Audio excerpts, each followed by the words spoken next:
So we're having a few technical challenges today, but what we're going to do is I'm just going to jump into the content with you guys. I can't hear you though. So what I'll do is I'm going to be very dependent on the chat for you to put in your thoughts and your feedback and ask any questions that you have. I think that's the best way we're going to run with this morning. Now, second question for the day. Can you see my screen? So can you guys see the presentation? If you can just let me know. That would be amazing. Cameron, hey, okay, awesome.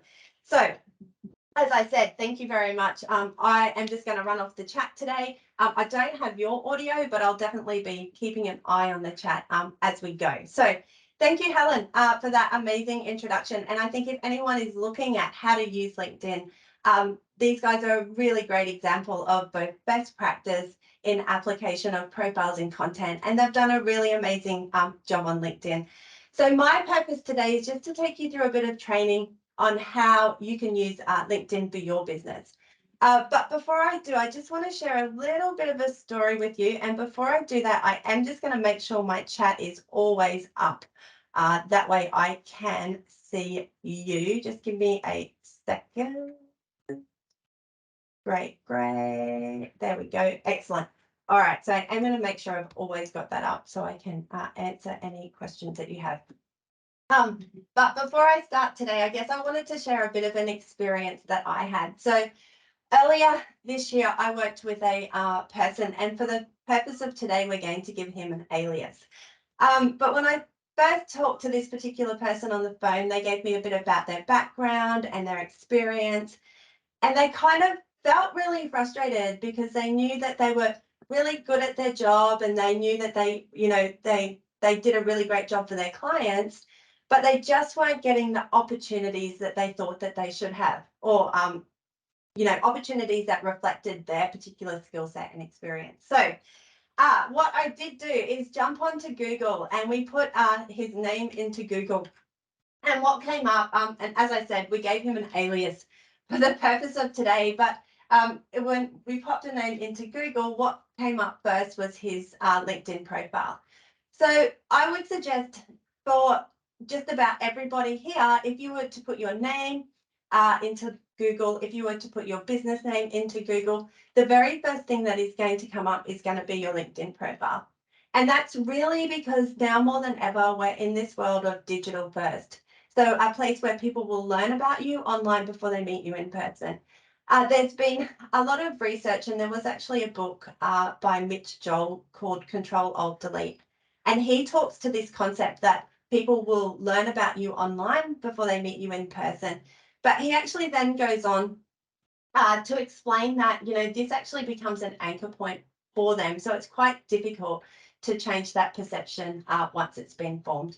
And as I said, that's why I feel like LinkedIn is so important, is it's really key to creating that digital first impression, positioning you as individuals and as businesses, as leaders in your field. So if I jump on and just share a little bit about why LinkedIn and where it's at the moment. So if we look at some data and statistics before we jump in a bit further. So I think the main consideration for LinkedIn perspective is it's really the only platform at this point in time that's been set up from a professional capacity. So if we think about the other social platforms, if we think about, Instagram and Facebook and places like that, they're very much set up from a personal social perspective. So what that means is it informs the intent that people go to the platform with. So when people go to LinkedIn, they're going there with an educational perspective. They're going because they want to learn. They're going because they connect. It's all about connection and collaboration, and LinkedIn does favor peer-to-peer content. So we'll talk about that today when we jump into the content and why that's so important and what to look at there.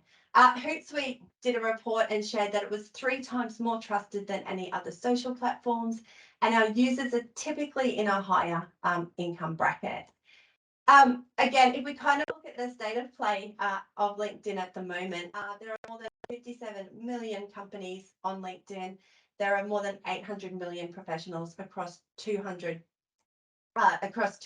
countries and territories worldwide. 4 out of 5 members have the authority to make business decisions.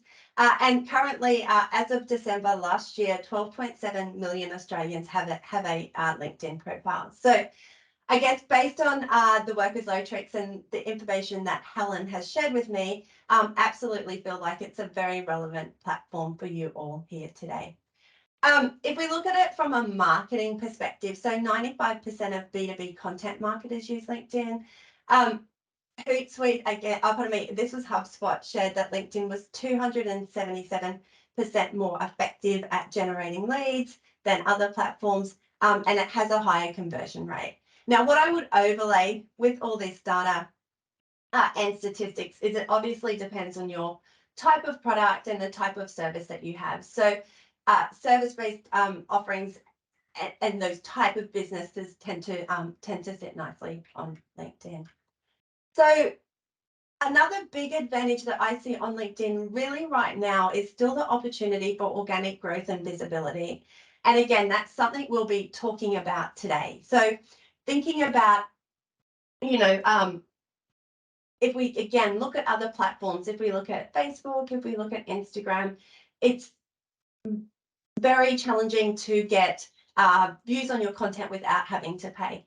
A lot of the clients that I work with, absolutely some do paid advertising, but I still have a majority of clients who have LinkedIn strategies that don't require paid ads. And again, I think that's one of the great benefits of LinkedIn at the moment, is that there's a great potential for organic reach at this point in time. So our agenda for today, so we've covered, I'm going to cover a little bit more about the LinkedIn landscape. We're going to look at how LinkedIn is used in 2023, particularly as it relates to business and the alignment of company content, best practices in engaging with potential and current customers. So we'll look at that from an account level and also from an individual level. And then we'll have questions and answers, and I'll set you up with some next steps. As we go through today, as I said, I'm not getting the sound back, but absolutely I would encourage you to share any questions you have in the chat, any feedback, and even, we've got people here today from various backgrounds and experiences, so absolutely jump in, and even, if something comes up for you and you want to share that experience, the chat's a great way to do that. But to get started with chat, I guess from my perspective, it's really helpful for me to know what you guys want to get out of this session today. So if you did want to just take a moment and just pop into the chat, kind of if there's anything that's coming up for you, what you want to get out of today, any specific questions that if at the end of the day we can answer, or the end of the session, pardon me, I can answer, you would be very happy. Feel free to pop them in the chat now. So obviously we've got structure to our content, but if there's particular areas of interest, absolutely, I'm happy to cover those off as well. So I am just going to give you a minute to do that, and I am just going to jump in and make sure that I can see it. Excellent. Great. And I'll just give you guys just a minute to do that. And I'll keep an eye on it as we go as well this morning. Excellent. Great. So while you are typing away there, I am going to go back here and just share a little bit about how LinkedIn is used in 2023. And again, I've got some examples here from Locatrix, which would be really relevant to share with you today. And again, I've got a question there from Hamish, which is, what would be your best strategy to grow your first 1,000 followers as an individual? Great question. That's a great question. And that's something that we can talk about in followers as well. So thanks for asking. So if anyone else has any questions, absolutely feel free to drop them in the chat. But if we think about how LinkedIn is used in 2023, and I really do feel like that since COVID, this has been expedited, this concept of people learning about you online. And I think if you reflect on how you engage with service providers for your business, or even in a personal capacity, typically your first interaction with them is online. So if we look at how LinkedIn is used in 2023, It's really this concept, as I've said earlier. You know, if I pop John's name into Google, what comes up first is his LinkedIn profile. You can see that there. And then when I click on, I go directly to his profile. And again, I would suggest that would be the case for the majority, if not all of you here today. I guess the extension of that and kind of taking that a little bit further is thinking about how key people in your organization, by elevating them as professionals and by elevating their professional profile, by internal or by association, lifts the company page. So you can see here, we've got Scott's profile on the screen, and you can see, obviously it's his individual profile, but there is a very strong connection and overlay to the company. In this particular instance, he's got a company branded banner, and within this experience section, he is that's a first experience there. And if you were to click through, you would then go to the company page. So, you know, I think again, we're going to talk a lot about content and account-driven searches today, but I think understanding the connection between personal profile and the company is really important, because absolutely company communication and your company comms are very important, but LinkedIn does favor that peer-to-peer content. So how your team members are showing up on LinkedIn, how your team members are engaging on LinkedIn is very relevant as well. I did want to talk a little bit about the differences between company pages and personal profiles, because I think it's important to understand the differences. When we move into content, we can understand how that's best used. So if we think about a company page is very much, it represents the organization and it represents the business. And it's very much about branding, awareness, and credibility. One of the main differences between a personal profile and a company page is a company page has followers. And the reason that's important is a follower is a one-way relationship. So I can jump on the company page and I can follow it. And that the company page doesn't need to accept that. It's a one-way communication or a one-way interaction. However, your personal profile has connections, and that's a two-way interaction. So, you know, if, for example, I wanted to connect with Amanda here, you can see it's got the connect option here. So I can hit that and I can send her a connection request, and she then needs to accept that for us to be connected. So it's a two-way interaction. The relevance of that comes up when we talk about content and messaging later on today, but I would like to just highlight that to you now. There are different sections on both of the profiles. The company page has different sections, obviously, to our personal page. The company page does link all the employees together. So again, this is going to be important when we look at account-driven searches, but I can go to a company page and I can go to people and I can see the people who are working there. If you did want to run a paid advertising campaign through LinkedIn at any stage, you do need to do that from or as a company page. And also considering around the content that you put out. So again, the content for company pages is typically around brand awareness, credibility. When we look at personal profiles, we've seen, again, it's a little bit of a shift here. So the personal profile is really about representing the individuals and those key people within your team and what that outward perspective is. Now, I'm not suggesting that everyone in your team needs to have, I mean, it would be nice if everyone in your team has amazing profiles, but if this is something that's really new to you, I would actually suggest you don't need to rush out and, you know, get everyone's profile up to speed. I typically would start with anyone who's customer facing, or maybe, and also your executive team as well. But kind of start with the people who are going to have the biggest impact on your business, or the biggest impact on that digital first impression. But subsequently, when we're talking about personal profiles, they have a much more personal tone. They have connection. So again, it's that two-way relationship. But, you can share things like achievements, stories, experiences, have discussions and conversations from your personal page. And obviously then looking at how you reshare and cross-pollinate content, which is what we'll talk about today. So again, a bit of a check-in here. We've looked at the LinkedIn landscape. So I think the real takeaway there is understanding as we move into 2023, LinkedIn does continue to grow. And I think it's really looking at solidifying its position in that business landscape, particularly off the back of COVID, where a lot of people took those face-to-face interactions and took them online. We looked at how LinkedIn is used in 2023. And the alignment to the company content. So again, it's understanding that LinkedIn will form part of your digital first impression for both your company and your personal profile. What happens on an individual personal profile does absolutely reflect on the company. And obviously the alignment of content there as well. Again, we're going to talk a lot more about content when we come into the next session here, and account-driven searches.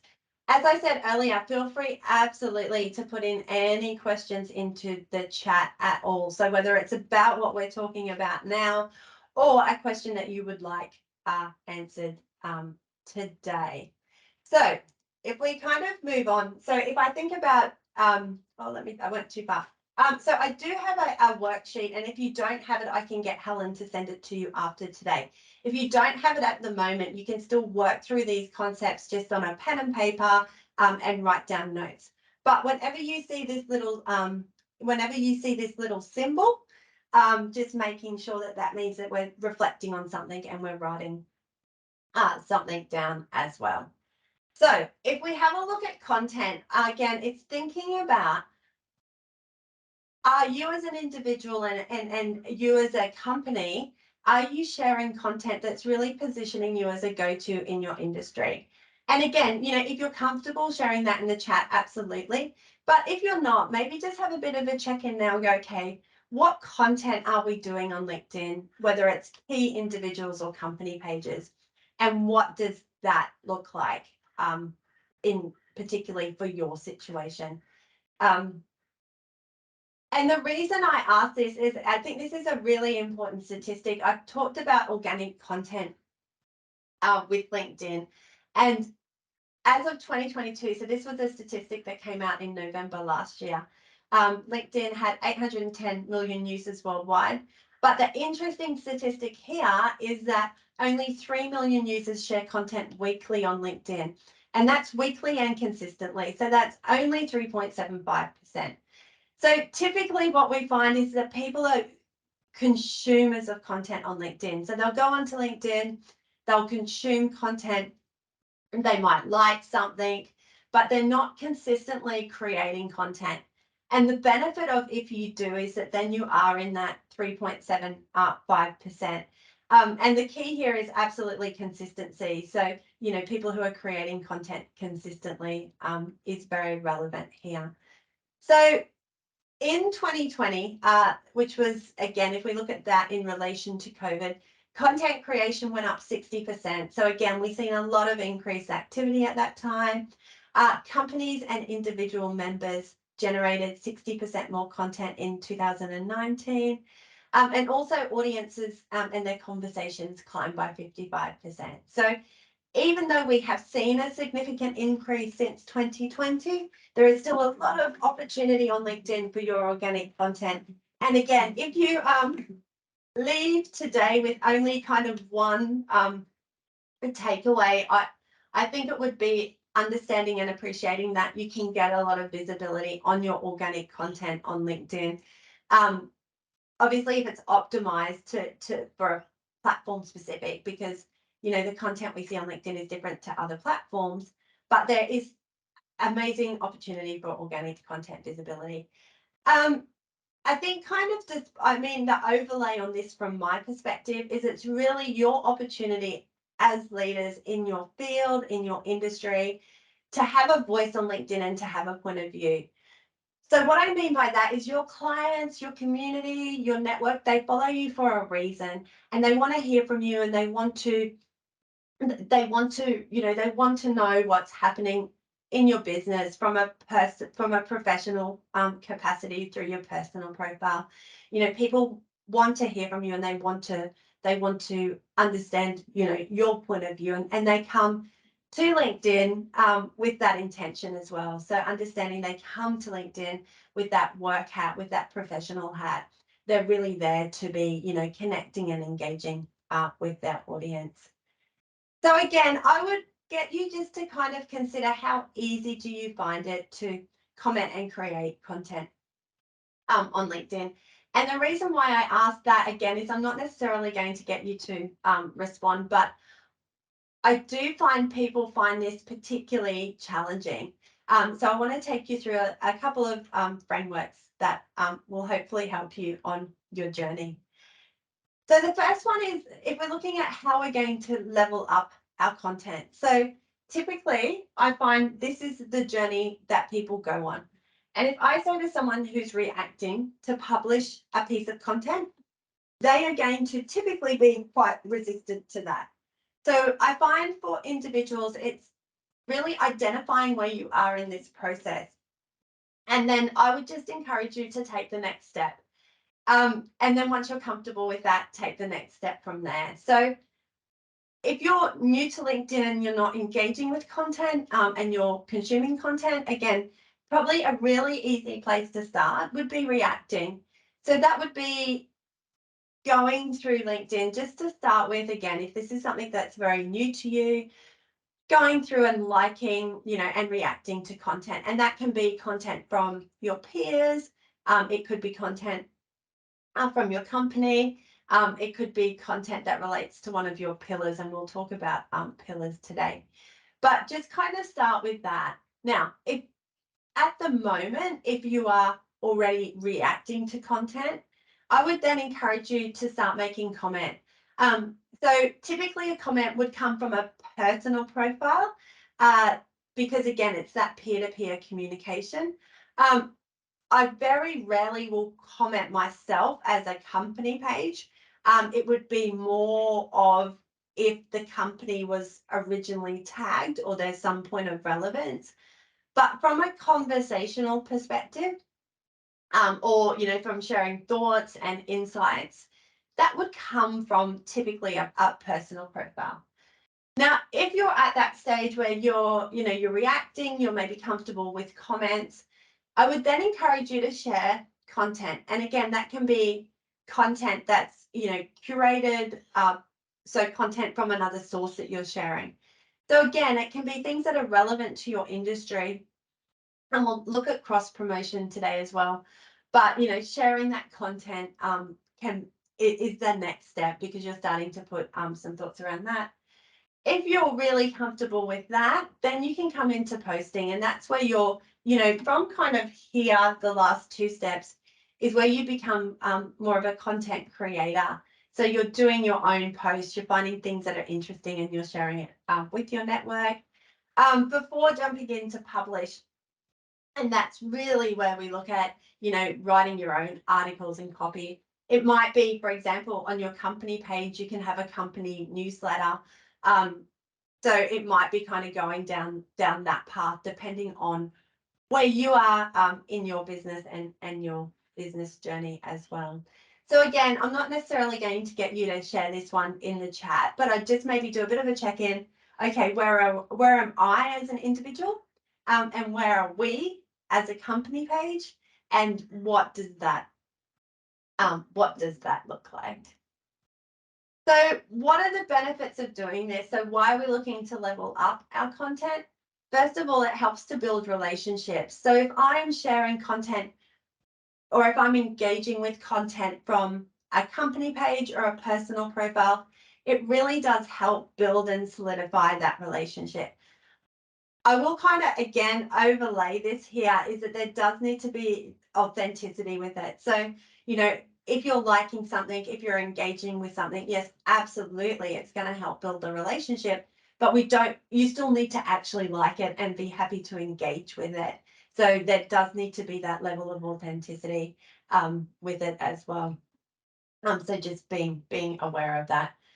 Make meaningful comments. And, if we think about how the LinkedIn algorithm works, There are things that are going to make your post do well and be really positive, and there's things that are going to maybe negatively impact your post. So we want to make, and the reason why I lead into that is there was a little bit of a trend a while ago where, so one of the things that LinkedIn looks at with the algorithm is engagement. So, you know, if you do a post and it does get engagement, then it gets more reach. So, you know, you might have seen that kind of trend where it was like people would do a post and they'd do these really surface level comments like great post or I agree. When we're making comments, we want to make them meaningful. And I like to encourage people to think of their comments as content, like your comments are a piece of content. They're micro content pieces. So being able to do that. And set aside time. Set aside time. So make sure that you're dedicating time to being able to do this. And again, we'll work through more of this as we go today. If we're looking at content tips, again, it's really, I think it's understanding that your connections in your community want to hear from you. So absolutely have a voice on LinkedIn. It's interesting, like I did a session last week, and the feedback that people were sharing in that session was like, oh, I just, you know, I find it really challenging to put content out, more from like their personal profiles because, you know, like what if like people don't agree and things like that. And again, I was saying to them, like your connections and your contacts, they do want to hear from you. So it's important that you have a voice. But also we can look at how we kind of frame our content. So from a personal perspective, you know, you can be sharing it, you know, around things like, you know, from my experience or what I have found. So if you're on your personal profile and you're wanting to share content, I think kind of going down that path of, you know, I've found like what I found in my experience, or, you know, this is an experience that I'm sharing. People can't necessarily come back and be argumentative of that because like you're sharing an experience and they might have had a different experience. Absolutely. But you know, you're putting it as a shared experience. Hashtags. We're going to talk about hashtags today. Again, I think hashtags are a very underutilized feature of LinkedIn, particularly from a content perspective. So I will today talk a little bit about hashtags, and I do have a bit of live demo for you, but given my technical challenges today, I am going to hold all the live demo to the end, so I don't have to do too much screen swapping. But I do have some demo where I can show you kind of how to find hashtags and their relevance.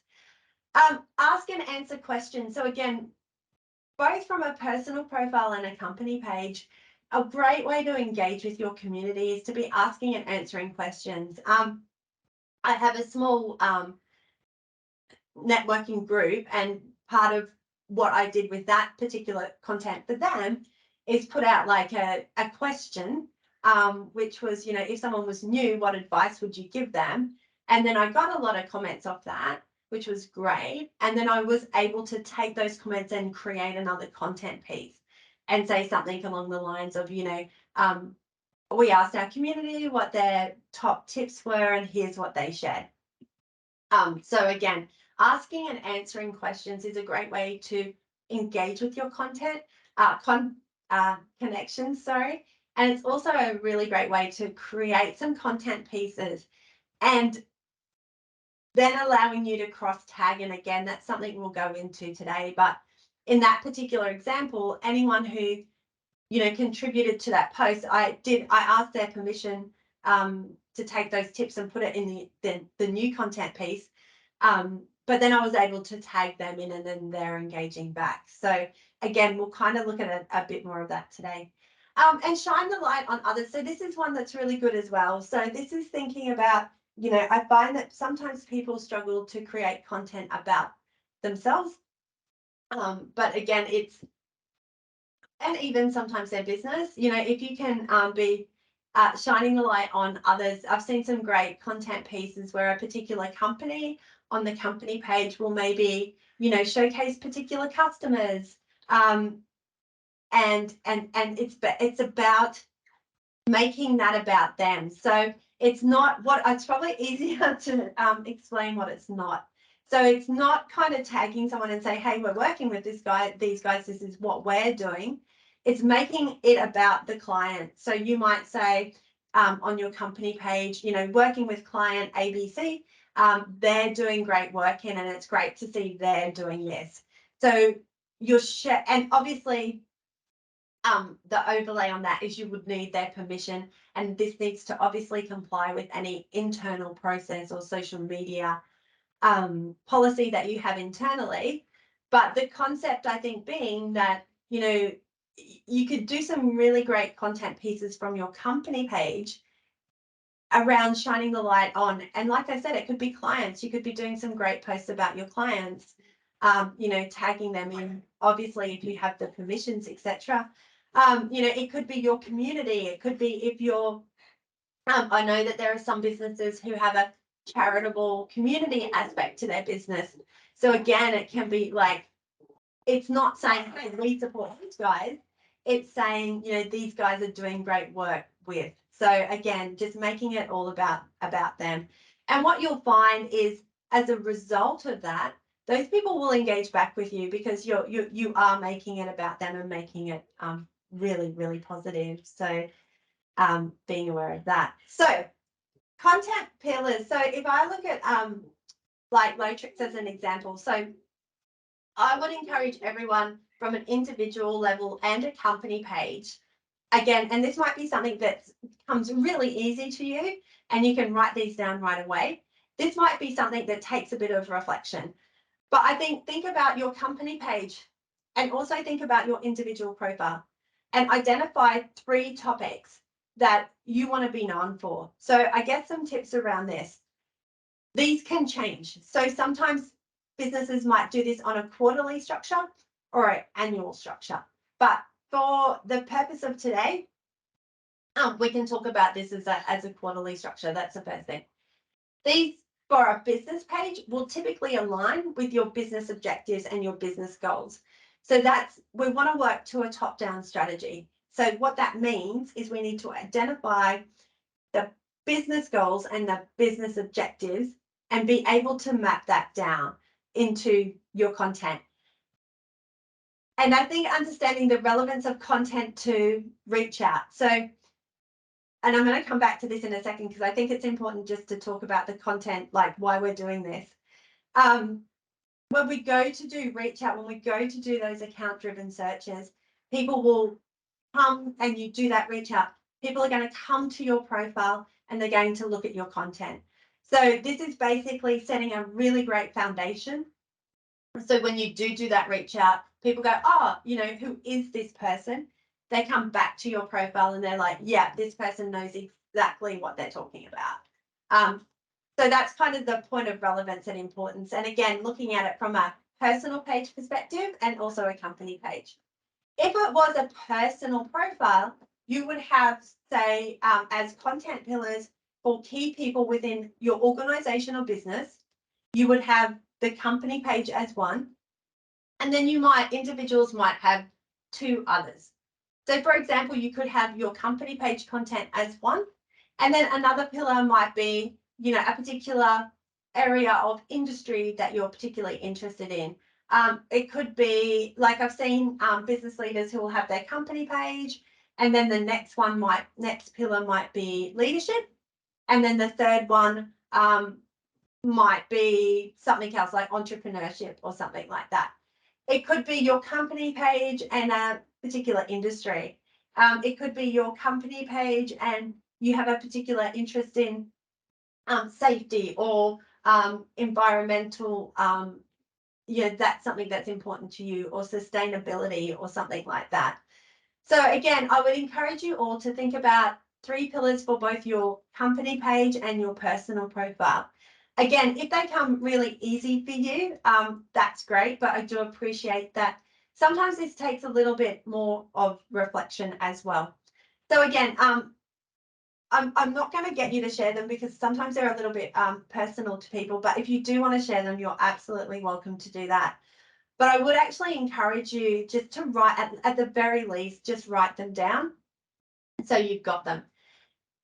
And then if we think about how to use them, we think about them as they're like TV channels are pre-Netflix. So essentially these are our channels. This is what we want to be talking about. And then if we want to be sharing other content, absolutely we can do that.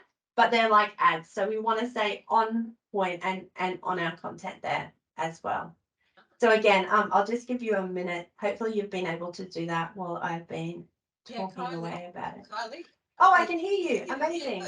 You can just hear my room, I think. But I was just in looking at this and thinking of the audience that we have on the LinkedIn training. Yeah. We have our customers and we have some of our partners, and a lot of them are very industry specific. Yeah. So they've already got that great easy for the second pillar to focus on where your customers are, whether it be, commercial, healthcare, schools, whatever it may be. In the room here, Andreas and I've got, and Vicky, sorry to throw you under the bus with this, we've got the grey hair. We've been lucky and fortunate enough to work in other industries. Yeah. So we have all been able to get that experience of and knowledge of working in other industries.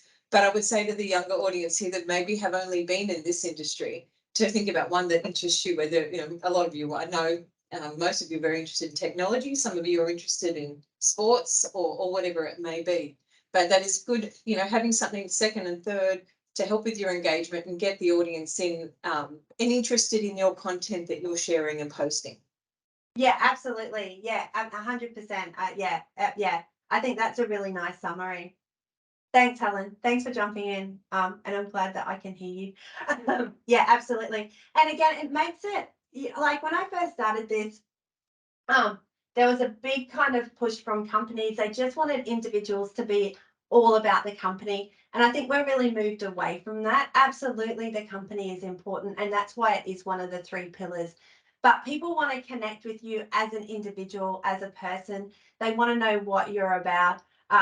They want to know, they want to understand what drives you, what's important to you. So having those 2 other pillars is a good way to show that as well. And also what it does help us do is get a really great diverse content messaging across the team. So, pardon me, we don't want to have like everyone sharing all the same content at the same time, with the same comments as well. And I guess just kind of, and I know I talk about this a lot, but I think it's really important for the foundation. It helps you then, for example, if one of your pillars is your organizational content, we'll use an example where and I'm going to go with technology, Helen, because that was one that you mentioned. So if, for example, this is one of you've got your company page content, and then your other pillar's technology. If the company shares something and you're going to share it to your network, you might think about how you can tie your other 2 pillars to it. So, if the company shares something around a product, for example, and one of your other pillars is technology, you could look at, well, maybe I could kind of tie in that technology message. So, it could be great to see, the latest in technology being used. Whereas if, your pillar might be relationships, you could share the exact same piece of content, but then have a relationship angle on it as well. So again, you can use those other 2 pillars to draw relevance to your company page content there. Just to keep in mind as well. Excellent. So sharing from the company page. So again, this is just to take you through some examples here. So this is again a post which was on the Locatrix site. If I go down into repost with thoughts, that's what I want to do. So I want to share that post to my network, and then I can start writing my post in here. So if I wanted to tag someone in, I can do that @ which is there. I can do that @ and tag either an individual or a company. But when I'm sharing from the company page as an individual, I always want to be adding some thoughts around it and some points of relevance to my network. So this is what I was saying before. So this is if I use this post, for example, so it says Plan Space is our online learning tool, proven to be 5 times more efficient as a training aid without increasing your time spent in a training room. So again, if I go back to the content pillar, you know, if one of my content pillars was, say, technology, I would look at maybe could I talk about how technology has helped achieve this? Or could I maybe bring in the technology that they're using in a way that doesn't breach any confidentiality guidelines? Or could I even just make a statement around, you know, great to see the technology evolving so we can be doing this type of thing. If our pillar was relationships, we could have exactly the same post, but we could put a relationship angle on it. So we could say, you know, so we're talking about online learning, efficient at training. So, you know, a great way to build relationships is through training and then being able to kind of, you know, bring in your message that way as well. It doesn't always have to be like that if you're like, I don't know how to make the connection. But if you do know how to make the connection, absolutely, that would help build out individual brands, but still have that alignment to the company page as well. The other thing is, I think worth mentioning here is I see a lot of customers or clients wanting to wanting individuals to share out to share company content, and absolutely understand why they want that to happen. But I think there's also the opportunity to go the other way. So basically what you could do is potentially, you know, you might have key individuals in your team who are creating great content, and the company page can share that content through the company page as well. So I guess what I'm saying is it can potentially be a two-way stream, and it does take the pressure off company page admin, you know, that you don't always have to be creating content. You can look at what your team members are doing and be sharing their content as well to your community and to your audience. I did want to touch on here too the importance of, so I think the point there being we want absolutely team members to be sharing out the company page content, but the other side of that is I would ask you to reflect, is there key team members that you have at the moment that you can be sharing their content through the company page? That would be my first point there. Secondly, I would suggest thinking about the importance of this. And again, I just like to touch on this because I think it's important to understand why we're doing this. So when you do a post on the company page, as we can see here, so you do a post on your company page, what happens is LinkedIn shows a portion of your followers. So it will show a portion of your followers, and it won't show everyone who's following your company page. So it basically, like, post on company page, it shows some of the followers. Now, if that post gets good, if LinkedIn deems it as good content, and I'm going to come back to the definition of that, but if LinkedIn deems it as good content, then it will show more of your company page followers. So by having team members interacting and engaging with your posts, not only does it go out to their individual networks, it shows more of your followers as well. So there's two main benefits of getting the team members to share. As I said, when you first do that post, it just shows a little pool of followers. And then if LinkedIn deems it as good content, it will show more, but also then shows to your broader team member network as well. I do want to touch on what LinkedIn deems as quality content. So again, that's very subjective, right? So, you know, what I think is good content could be totally different to what someone else thinks. And I think LinkedIn's has the same, I guess the same, you know, like how does it know, right? So one of the things that it does look at is it looks at engagement. So again, that post on the company page, so getting it reposted, LinkedIn goes, oh, like a lot of people are sharing this, it's good content. So then, like I said, it will show more of the followers of that company page as well. So yeah, and as I said, look at how you can also re-engineer that from identifying those. You might already have them. You might be sitting there going, yes, I know exactly who that amazing person is. who's our gun content creator, you know, how can we be sharing that back through the company page as well? Obviously, in alignment with any social media policy. I do have a question, which is a great question and very relevant. So I'm going to answer it now. I will read the question in case you can't see it in your chat. So the question is, when sharing content, what's your advice on sharing industry content versus company content? What's happening in the business and the products and services? Yeah, great question. I just wonder if I've got, no, I don't have it in here. That's a really good question. So when sharing content, what's your advice on sharing industry content versus company content? What's happening in the business, in the product and services they provide? Yeah. Okay. So to answer that question, I think it's you have a broader content strategy.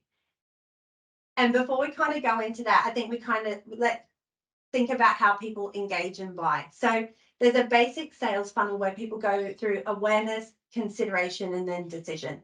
So our content needs to help move people through those buying stages. So typically in a content calendar, if I had a content calendar, I would have awareness content in that. And awareness content would be, industry content, what's happening in the business, etc. But the decision content would be content about the products and services. So I think, you know, what's the advice on sharing versus? I don't think it's a versus. I think they complement each other. So I think, you know, you could have a really great content strategy. You might go, okay, what's in my content strategy to help make people aware? I'm going to be sharing industry news. I'm going to be sharing company content. At that consideration stage, then I might be sharing another form of content. So that could be, you know, frequently asked questions. I think the example that's on the screen right now is a really good example of consideration content. And then the decision content is where you're sharing your about the products and about the services. So you want your company page set up in a way, or, you know, you want the content in a way that people are following your company page because you're a source of really great educational information that can help them do their job better. And absolutely, there's some product in there as well, but we don't want to make it too always product, because then it can sometimes come across as a little bit spammy and a little bit salesy.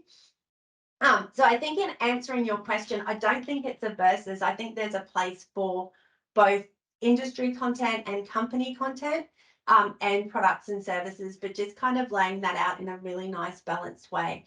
When you're sharing your industry content, that's a great opportunity for you to be tagging in where you got that information from. So if you got it from a professional association or an industry group, you know, you could do the post here and you might say, you know, here's some great information from, and you could be tagging that particular organization as well. And that's when I was talking about, you know, helps grow that relationship. You know, you're sharing their information. And then I guess, you know, typically what I find is that when you're engaging with their content, they're more likely to engage back as well. Hey, Kylie. Hey, yeah. Yeah, just on that, and thank you, Silo, for contributing that question. We have what we do a schedule every month, and we space it out into awareness, shopping, and buying. Yeah. So we have a calendar, and there's also a bit of a video in Gartner paper that we created into a video to explain how to do that. So at the end of this, when I share the documentation from Kylie in the webinar, I'll also include those links for you that could help you. And I'll give you an example of how we share content as well, like our schedule. So you can have a look how it's planned out. But we've used previously Gartner, who are experts in everything. They've helped me come up with these tools. So they haven't come from me. They've come from people that know a lot more than me. And I'm happy to share that with you. So thank you. Amazing. Thank you. Yeah, I think that would be very helpful. And I think too, how you do content is a really good example of people can see that in practical application as well. So I think with that tool and people going to your company page, I think that, yeah, is a really good kind of guideline for people to move forward with. But thank you for asking the question.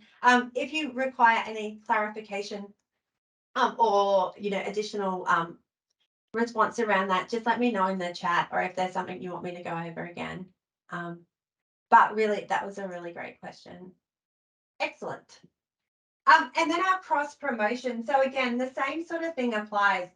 It's looking at I'm going to just say back in our content pillars, we might have a content pillar. We could have our company page content. We might have a content pillar for industry. So if you're struggling, that's probably a really easy one to do. And if you have a content pillar for industry, then you can share other things that are happening in the industry, which is just like that example we talked about there. But, that's where you can look at, okay, is there partners? Is there clients? Is there suppliers? Is there people who we can cross promote our content with and cross share? Whether it's sharing their content. So in this example, for example, if I've seen this post, I could jump on and repost with thoughts, put my thoughts around it. But, I've also got the option then, is there people, and again, this is something to think about and maybe not an answer you have right now. Is there people who, you can co-create content with?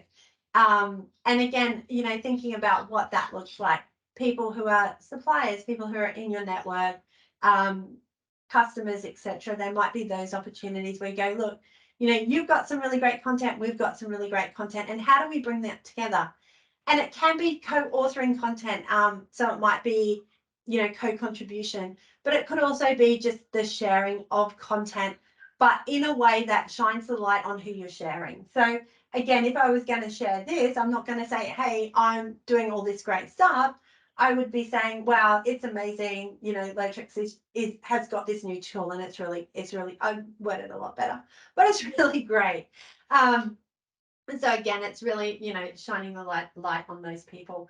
And again, I'd encourage you just to kind of think, is there opportunities for co-created content? So an example of that is, so I primarily do, LinkedIn. I've got a friend who she does a great job at Facebook. Facebook's not my thing. LinkedIn is not her thing. We've got a very similar audience base. So what we did is we wrote an article. She wrote the Facebook bit. I wrote the LinkedIn bit, how to use social media for business. And then we could cross promote and we could cross collaborate and cross share on that. And obviously we want to make sure that we've absolutely, we've got a strong values alignment and that we're really comfortable with that person before we do that.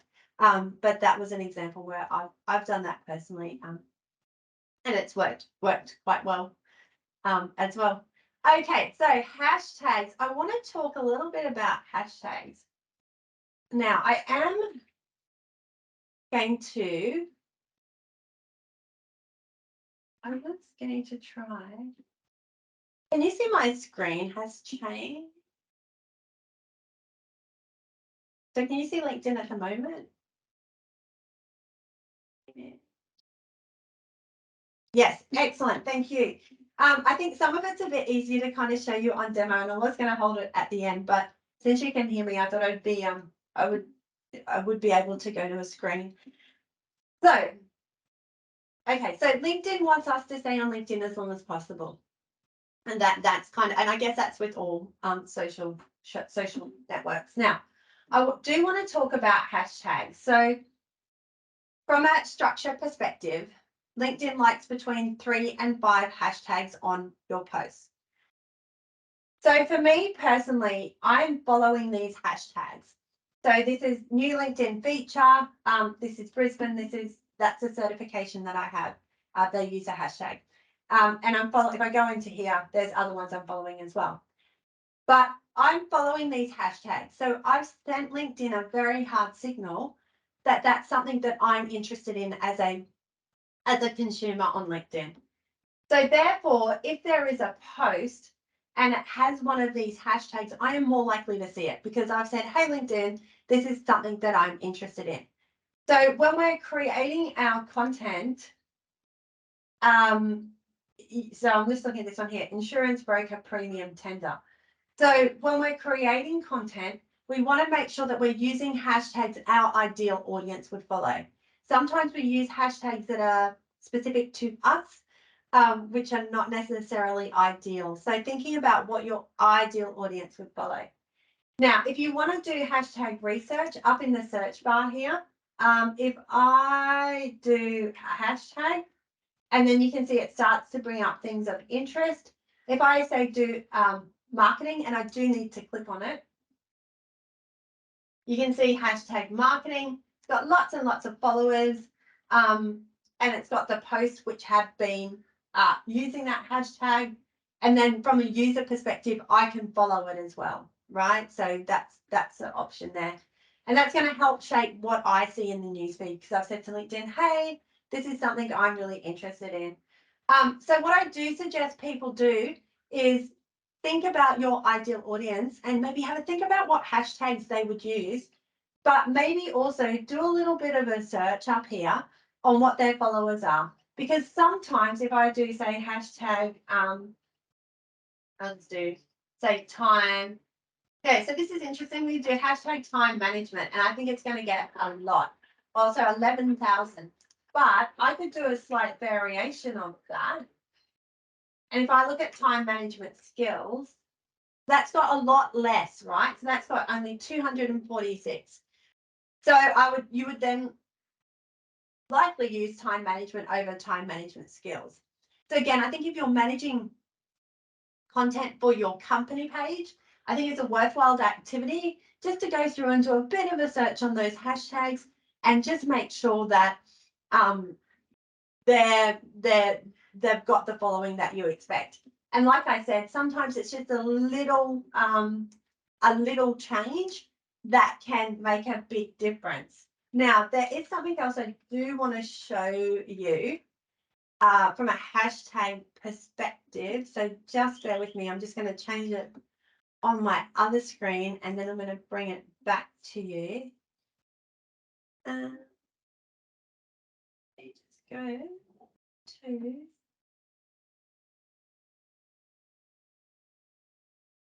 what you can do is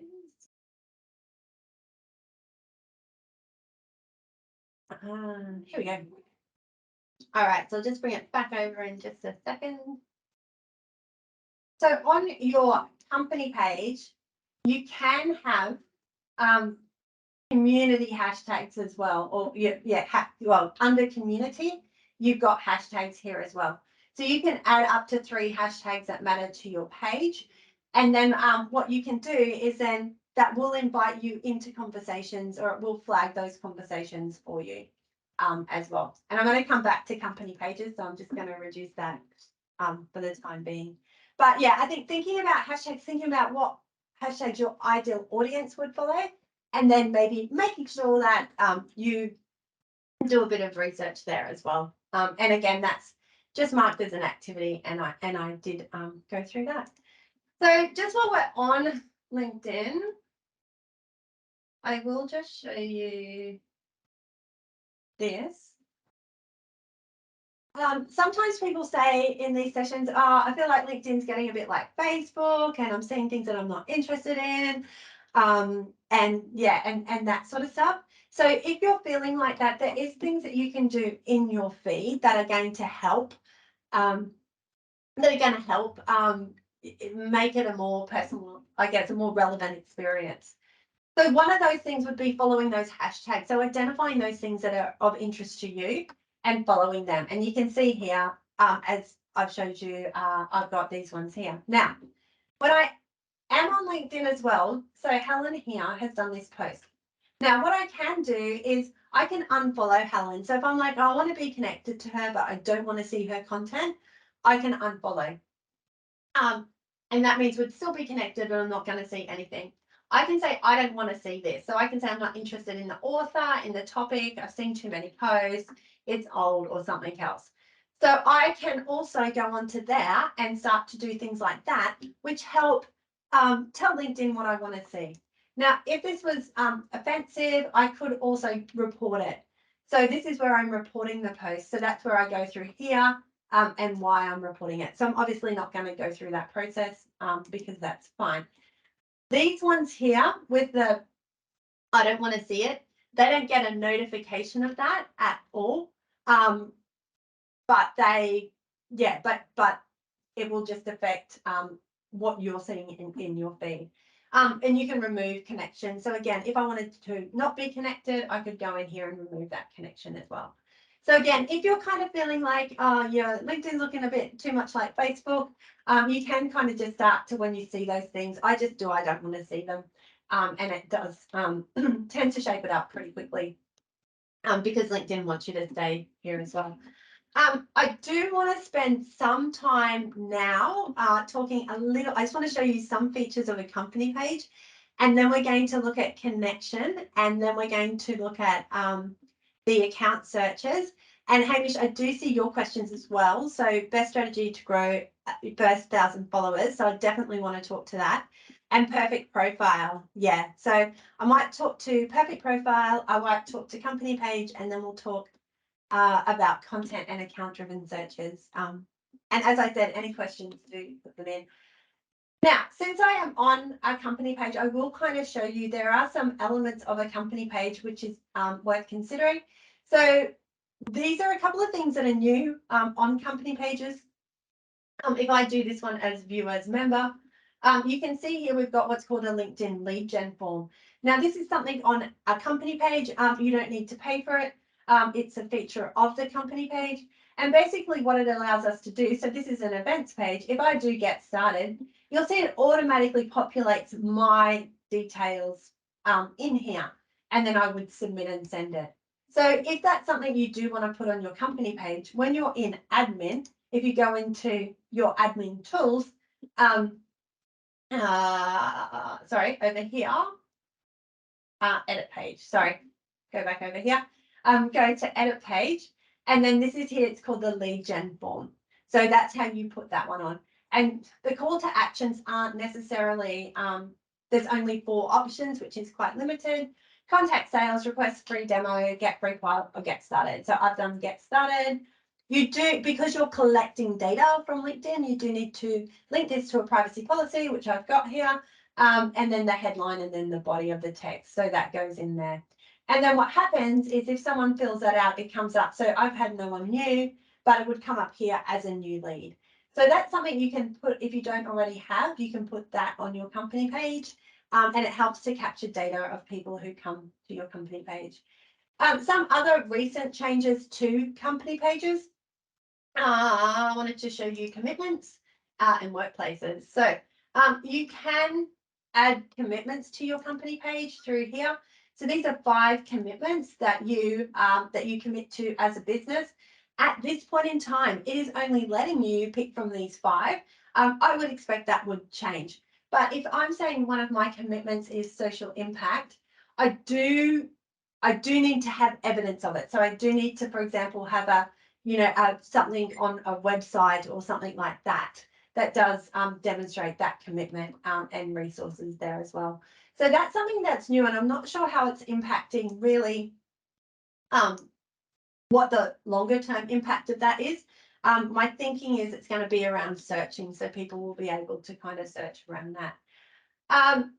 Lead gen form we've talked about, featured groups. There was one more thing I did want to talk about here, which was the domains. So if I have a look at my edit, yeah, I'm just going to go through.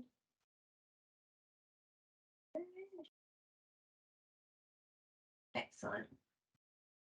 So the other thing that I can do is come into how am I going to grow my company page? So basically what I can do is I can also invite connections to my company page. So if I'm here, if I hit invite connections, now I've got 250 credits available to me, and they will expire at the end of the month. So if I reach out to, if I use my whole 250 and no one accepts, it stays at 0 to the end of the month.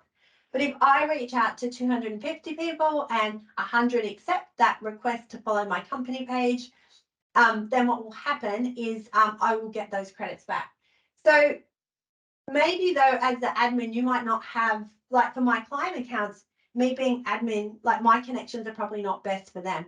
So what I would suggest is that maybe, if there's people in your team you need to temporarily add as admin, that you can do that, temporarily add them as admin.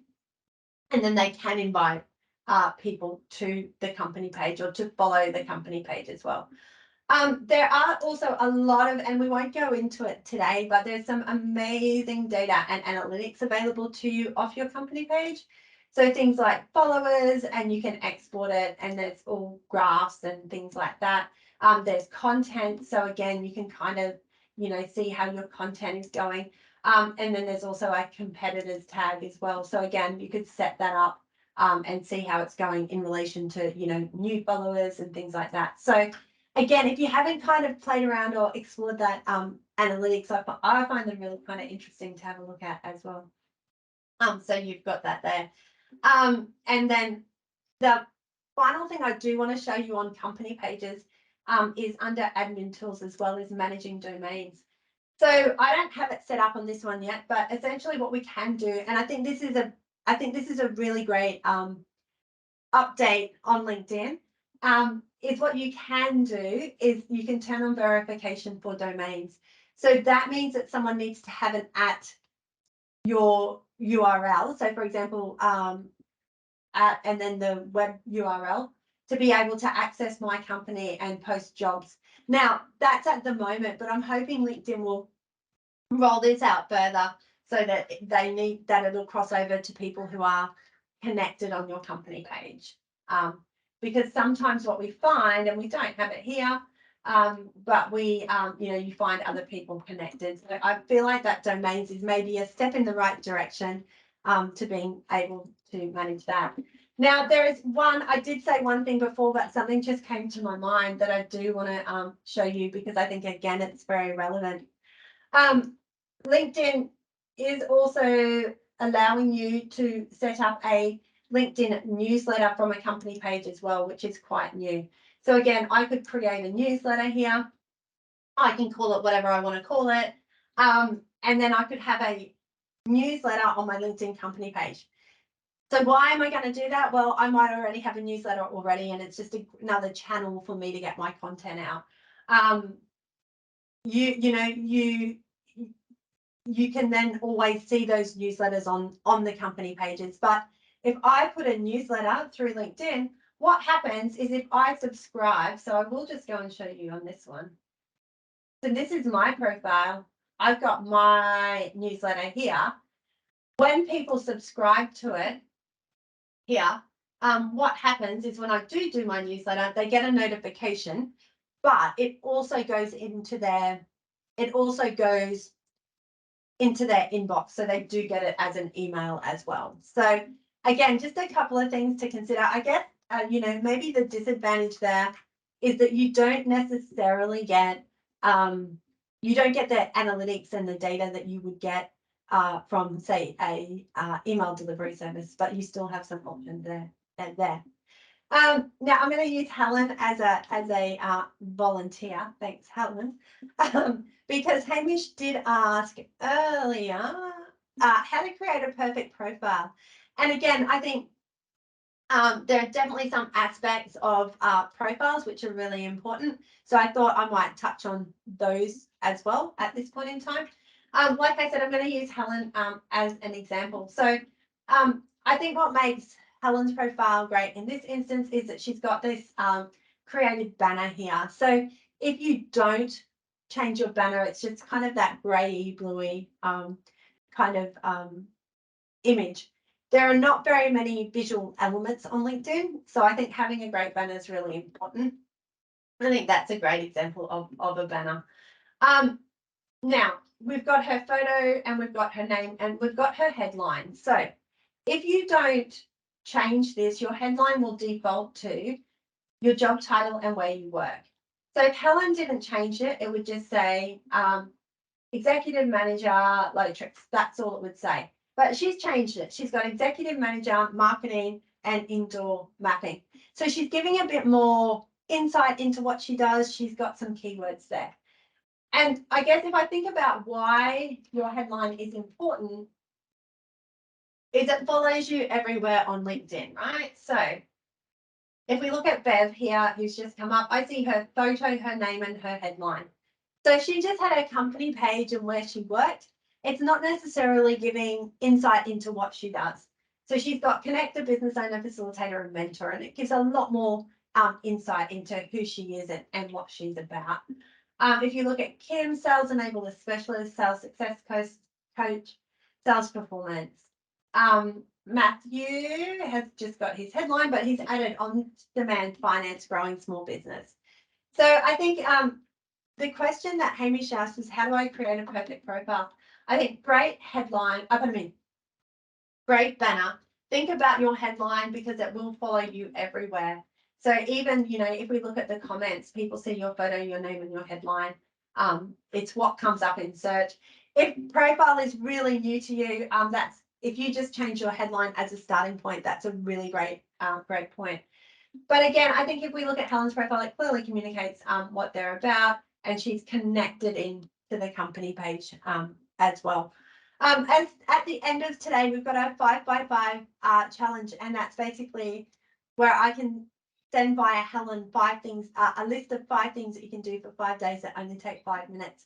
And there's a lot of profile content in there as well. So thanks for sharing, Hamish. Alrighty. Excellent. So I'm going to now talk to account-driven searches and leads and engaging with potential and current customers at an individual and an account-driven level. So we've talked about kind of why LinkedIn landscape. We've talked about the element of content. And again, the point of relevance being is that when we do this reach out, when we find these people, when we reach out to them, people are going to come back to our profile. And so we want to make sure we've got some really great content on there. So we've got our content. So that could be your company page and your 2 other pillars. You've got your channels. So how are we going to get our content to our audience? LinkedIn personal profiles and hashtags. And so this is what we want to look at now is your audience. So this can be clients, potential clients, networking, media, industry. But for the purpose of lead gen, we want to focus on clients and potential clients as well. So how to expand your network. So essentially, this is you on LinkedIn on the far left-hand side. Once you're connected to someone, you see a first next to them, you become a first-degree connection. And you've got people who you'll see on LinkedIn, they'll have second next to them. That means you're a second-degree connection. And what that means is that we've got a connection in common. So, for example, if I was over here and I was connected to Hamish, and Helen was over here, and Helen was also connected to Hamish, but I wasn't connected to Helen, we would be second-degree connections. Now, point of relevance here being, I can look at these people who come up as second-degree connections, and what I can do is say, hey, Hamish, I noticed you're connected to Helen. How well do you know her? Do you mind doing an introduction for me? So obviously not with every connection request that I do, but if there is someone who I really want to be specifically target and be connected to, I will actually see who the second-degree connections are. Now, I obviously do need to know them well because I am asking them to introduce me, and I do check that they know the other person well, because you want them to have that relationship as well. But again, it is something that I look at is the degrees of connection, and in some instances, we'll look at asking that person to do an introduction for me because I do know that they're connected to that person as well. So if we're looking at, I guess, activities around this, I would definitely encourage you to follow any key clients or accounts. So, and again, this is in as an activity, but what I can do is I'm already following the company page, but I would suggest you go through all your, clients, customers, partners, and start by following their company pages as well, and just follow those key accounts there. I do want to show you how to do an account. I want to show you some searching.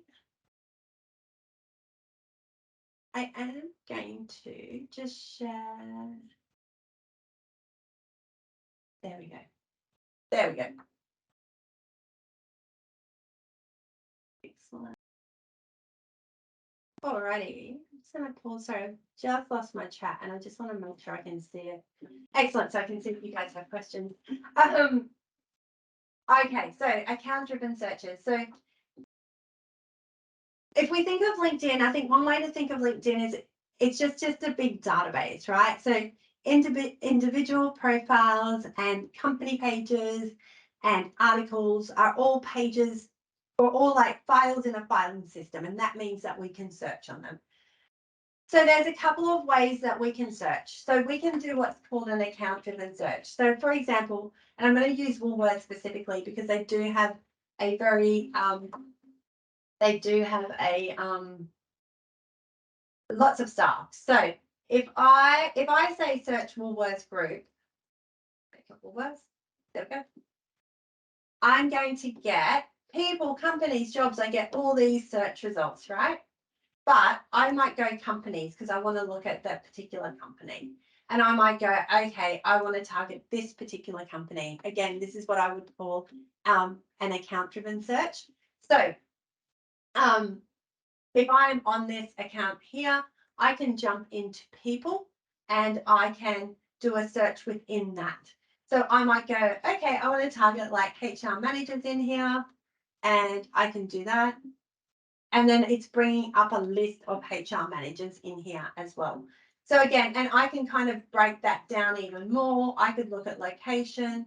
So I might go Brisbane and I can jump on there. And so I'm starting to filter that down and do those account-driven searches. So I can do that there. The other thing that I can do is do what's called a Boolean search. So up in the search bar, I can search by keyword. So I might target say operation. If I put in say operation manager, maybe it should be operations. Yes, I did mean that. If I do a search for operations manager and go people, go into people, I'm going to get a very big list. So I've got, look at these, I've got lots and lots of people coming up in those search results, and that's going to take me way too long to go through. So I can start doing what's called a Boolean search. So I could do, oops, let's fix that. I can do operations and manager. And now I'm getting the people who just have operations and manager in there. I can do an or, so I could do operations and manager or director. And I'm filtering that down. That's going to make it bigger, actually. Yeah. But I could do operations and manager, or I could do a not. So I could do like not recruitment, for example. So now I'm getting people who have operations and manager, not recruitment. So I can do what's called those Boolean searches using the and or not terms. But again, we've still got lots of results here. So if I go into all filters, I can also start to filter this down. I might go, well, I just want to target Brisbane. And you can see now I'm just getting Brisbane. I might go, okay, all filters, I want Brisbane and I want IT services as an example. And then that's filtering it down again. So LinkedIn used to have a what's called a saved search option, but unfortunately they removed that, which wasn't ideal. But what you can do, and I will just show you what I do, is once I've got my search right, and it might be a little bit of fiddling around the searching, is then I can just copy that URL and I can just put it into a spreadsheet here. And then that's saving the search. So we want to start building out some lists. So then when it's time to be doing LinkedIn and it's LinkedIn time, I can just open my spreadsheet and jump onto here and click this link, and that's going to bring my search back up. So again, I'd be thinking about, you know, who are the people you want in your network that you don't know yet? And you can see that's come up here. Start kind of building those lists and building out those connections. Now, if I am going to reach out to someone, if I go to their profile here, this one is, I can just hit connect and then I would add a note. So typically I would always end in a question. So I might say, came across your profile here on LinkedIn, would you like to connect, question mark. So I'm asking them the question. I'm not assuming they want to connect with me. And I'm asking them. So I want to get into a conversation with them. Now, in this list, you might find people who, and I hope to find you an example. I want to find someone who's in. Let me just do another bit of this. See if this changes. I'm looking for someone who's in creative. Actually, I should be able to put on a filter for creatives.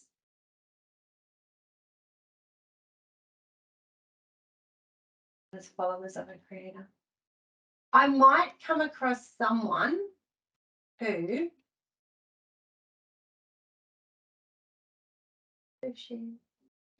Excellent. So I might come across someone and we're a second degree connection. And now you can see here, she doesn't have the connect button, she's got follow. And the reason she's got follow is she's in creator mode. So you can see here what she talks about. She's got her link here. Now I can absolutely connect with her. So it says here, connect if you know each other. So you could use that option, but you can also jump into more and do connect.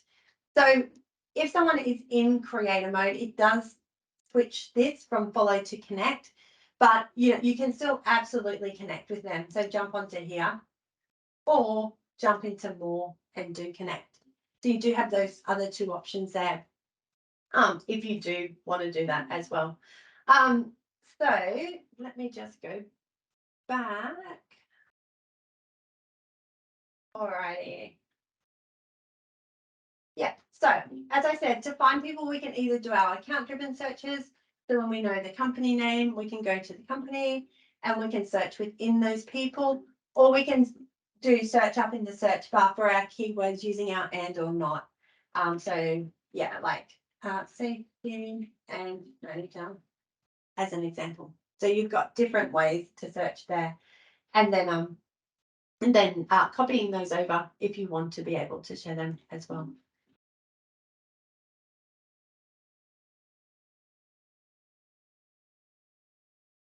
Alrighty. Yeah, and using LinkedIn search. So that's just what we've been through. And then using those Boolean searches. So you can see here those and or not terms and starting to kind of build out those lists of how you're going to engage with people. Now, you can set the bell for people that you want to follow. So once you're connected to someone, so you can see here, I'm a first degree connection to Brian. You can see there's a little bell here. So again, if it was a potential client, a lead that I wanted to keep in contact with, what I can do is I can put on that notification and I'll get notified of all of Brian's posts. So again, if there are key contacts, potential clients, I would suggest if you're connected to them, just go and click the bell and then get a notification of that. Now, the other thing that I do is create what's called like a LinkedIn hit list. Again, we kind of want to move away, and I feel like a lot of what people do on LinkedIn is they go, okay, cool, it's LinkedIn time. And so they'll jump on LinkedIn and they'll be very reactive. So if I scroll through, I'm very reactive to what's in front of me. But we want to make sure that we're doing stuff that's going to be beneficial to ourselves and our business. So what I would do is I would then, again, identify either, 5 people or 5 companies that I want to be following their content with.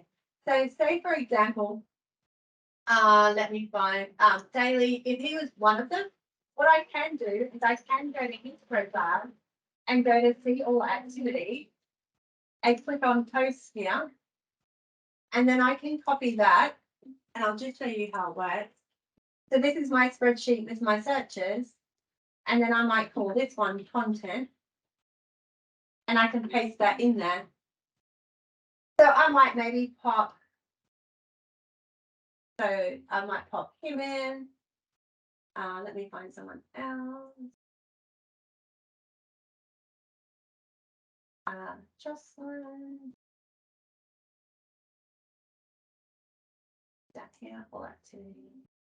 Post. So again, thinking about who I want to be engaging with. So I can build out my list. So here I've got 2. So again, it's my LinkedIn time. I'm like, okay, I'm going to work on growing my network. I might go here. I might call this one searches. And go, okay, I want to start adding more operations managers who don't do recruitment. I can click on this list and you can see it opens up the search here. And it would have changed because, I will have, the more people I connect with, the more second degree connections I get.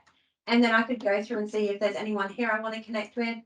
And then I could go to my content people and go, okay, you know, I want to be engaging with Daly's content. So if I can click here,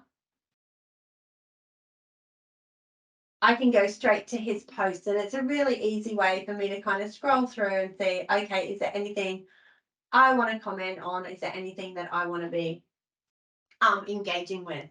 So again, we want to move away from that being really reactive to what's in front of us. And I do it as well. It's like, oh yeah, just kind of scroll through. But again, it's probably not the most strategic way to do stuff. So it will take you time to set up your lists, and it is a manual process. But I do absolutely think that it's worth it, because you do get to engage in a way that's more targeted. And plus, then you're showing LinkedIn what you like, so you will get more of that information presented to you as well. QR codes. So I did want to touch on QR codes. I think particularly now we're seeing more face-to-face events. On your mobile device, when you're on LinkedIn, this up the top here where it says search, if you click on those 4 little squares, it will generate your own LinkedIn QR code, and then you can save it to your photos. And then, so if you are at events, if you are meeting people, you can get your code scanned, and that will connect straight into your LinkedIn profile. Again, I've seen people use this, for example, on collateral. You might use it, you know, on some form of collateral if you were at an event. You know, if you were doing a trade show or something like that, you might have your QR codes set up, so you could use them there as well. So again, just thinking about how you can maximize that engagement as well. So I'm going to go back to Hamish's question, which was, what would be the best strategy to grow your first 1,000 followers as an individual? So I think there's 2 points to that question. I think whether you want to grow followers or connections, and again, it's no right or wrong. Followers are people who are following you. Connections are people you're connected with, so you've got that two-way relationship with. So the best way to grow your first 1,000, I think I would first of all there's kind of no shortcut, right? So it is going to take time. But what I will say is that if you are sharing content, you'll find you'll get a lot more incoming connections to you, because people will come up in your newsfeed, or you'll come up in other people's news feeds as well. So, you know, you'll see a lot more. So I'll just try and find you an example. So this is someone I'm connected to. He has had an interaction with this. So then I am seeing this post, which I wouldn't have seen otherwise. So once you start sharing content and people engage with that content, you will find you will get an increase in incoming connections quite organically. So that's my first, I guess, recommendation there would be sharing content will help grow your followers and or connections. Secondly, look at how you can build it into your existing process. So what I mean by that is, you know, once you, for example, you know, when in your internal process do you connect with people on LinkedIn? It might be after you've done an initial sales call with them. It might be you know, when you're engaging with them as a client. How can you build in adding LinkedIn connections to your ongoing process? How can you automate that and make it easy? So again, how can you, and when I say automate, I don't mean spam and stuff like that. I mean, can you put it on your auto signature, you know, connect with me on LinkedIn? So how can you build it into what you're already doing through a manual process, or through, like I said, you know, your email signature, or different touch points you have with the client. So personally, for me, like when I onboard a new client, they get a sequence of, they get 3 emails. And in one of those emails, it does say, if we're not already connected on LinkedIn, here's the link to do so. So again, I'm kind of making it, building it into a process. Third option again is then identifying, you know, and again, this is where it could be a bit manual, but well worth it. You know, you could then be, for example, if this was a customer going to their, oh, they don't have, oh, that's a showcase. That was not a good example. Let me just look here. Going to the people and going, okay, cool. Is there people in here who I can connect with as well? So Yeah, I think to answer your question, how do you get your first 1,000? I think by sharing content, you'll get more visibility and incoming requests. Build it into your process. So like I said, whether there's a touch point that you have where you include it in an email or a message, and then look at how you can also make that more organic through, putting it on your email signature and things like that, and then having that targeted reach as well. So hopefully that's answered that question. I am right on time, so I will just do our final couple of slides, which will take a couple of minutes. And then what I'll do is I'll go over to Helen after I do that for any closing thoughts or comments. And it does allow us a little bit of time for questions as well. So if you do have questions, feel free to drop them in the chat now. Like I said, I'll just close these slides off, which will take a couple of minutes. Then I'll go to Helen, and then we'll have about 15 minutes for questions. But I guess what I just wanted to do is do a bit of a recap, and I know I go through that quite fast, but we do have the recording to come back to. But we did cover a lot in regards to the LinkedIn landscape and understanding how LinkedIn is used in 2023. So understanding that concept that people will learn about you online before they meet you in person, and also what you do as an individual, or what individuals do within your team, has a direct reflection on the company page. We talked a lot about alignment to company content as well, and content and positioning as experts, using those content pillars, and then best practices around engaging with potential and current customers. So again, it might be, what I would add there, it might be when you get a new customer, there's a point where you connect with them, you follow their company page, you might pop, what I would do is I'd connect with them, I'd follow their company page, I would have a little tab on my spreadsheet here, and I might call that current customers. But I would spell it right, just like that. And I would pop them over into my spreadsheet. And then what I would do is, let's see like what content they've been sharing. So then I can quite easily engage with that as well. So I would do that. Again, at an account level, you could do that to the company page, at an individual level to the individual. And then when we're doing reaching out, just making sure that we're always asking, ending in a question, would you like to connect? And looking at how we really facilitate conversation. And we looked at the account-driven searches as well. And from a lead perspective, going through a company page and being able to either search on keywords or search through people and individuals to find people to connect with, and leveraging our second degree connections as well if it's appropriate. So in regards to next steps, I will send Helen a final version of the slides in PDF that she can share with you. I am going to also share with her a 5x5x5, which I think is a really good starting point. It has a list of 5 things that you can do, should only take 5 minutes, and the commitment is to do it for 5 days and see what difference that does make to your profile. But before I do go to Helen, my final thing is thank you so much for joining me today. If you do have any questions, like I said, we'll have about 15 minutes, so I'm more than welcome to stay on and answer those for you. But before we do that, Helen, I might hand over to you. Is there anything that you would like to add, or do you have any closing comments for today? Hi, Kylie. Yeah, no, I just wanted to say thank you. I think the great takeaway we've had from you, Kylie. Kylie's done 2 sessions with this one. We opened up to partners and customers, and we've done it internally.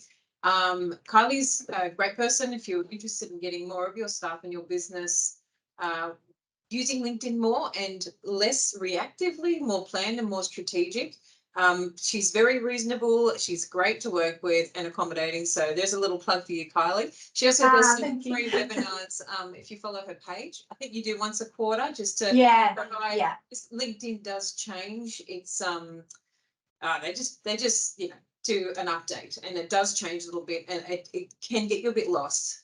But Kylie's on top of it. She knows it before it's happened, and she can talk you through that with these free webinars. So I promote you following her page, which is very informative. As I mentioned before, we are really keen to do co-marketing pieces with our partners and our clients.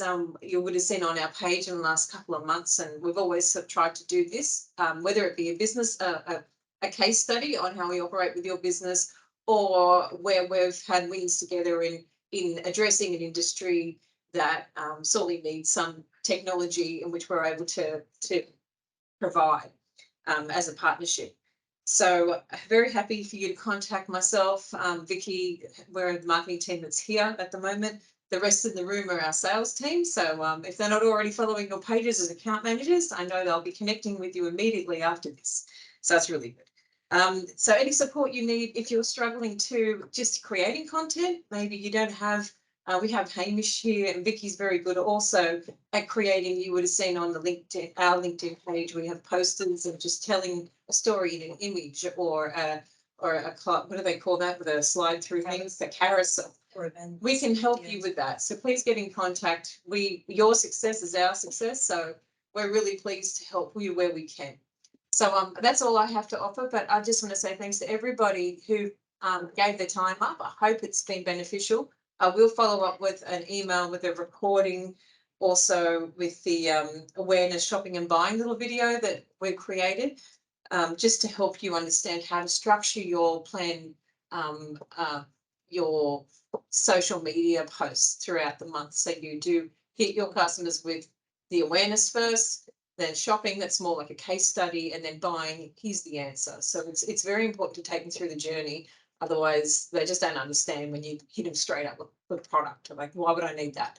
You need to be able to tell them first where their business may be at risk, where you're being able to help other businesses with that risk, and how you can help their business. So it's all part of a journey. But that's all from me. But thank you, Kylie, and thank you everyone for participating. It's been really helpful. Thank you. Thanks for having me. And I've just pulled up your company page on the screen if people want to have a look at it. So where they can find it and see some of the content that you've been doing as well. All right. So I'll just see if we've got any questions. I'll just give you a minute. We're okay. I can't see any questions. No, I think we're okay. That's okay. If anyone does have questions, they're welcome to also just reach out to me directly if something comes up afterwards or they're not sure of. So, but I think if we're okay, I think we're all good for today. Yeah, and just let me know if I can be of any other help. Thanks, Kylie. Thanks, guys. Have a good day. Bye. Yeah, bye-bye. See you later.